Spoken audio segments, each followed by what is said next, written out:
Oh, hi, welcome back. Today we'll be trying something a little different.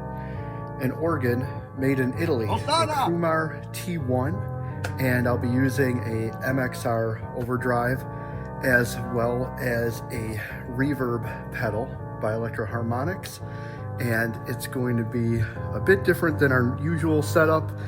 It's going to be a Holy Grail reverb. But for no further ado, I must tell you, let's check it out.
And that's it, my friends.